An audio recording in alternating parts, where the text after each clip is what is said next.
శరీరం బాగలేదు మా ఇంటి పక్క వాళ్ళు ఇట్లా ఏడుపాయలు పోతున్నాము మీరు రావచ్చు మళ్ళీ మంచి పర్లేదు వస్తామని అన్నారు. మా తాత మా డాడీ మా మేనత్త మా మేనత్త బిడ్డ వాళ్ళకి ఎప్పుడు వచ్చినాక అక్కడ గుండు కింద వండబెట్టింది. మా తాత ఏం వచ్చిండు ప్రాణం ఉంటే తీసుకెళ్తాము ప్రాణం పోతే పెట్టుకోతాము.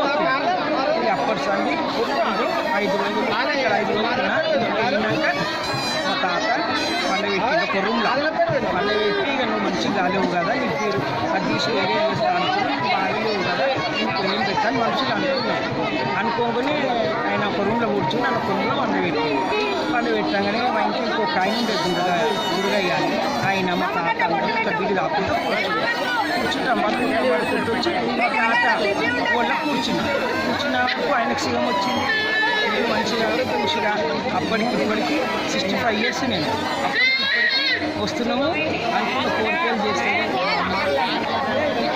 ఏ కుటుంబము కార్యక్రమం కానీ ఏది కానీ అన్నీ చేసుకుంటూ వస్తాం. నాకు వేరే పేరు ఉండే ఇప్పుడు దుర్గా అని పెట్టేది.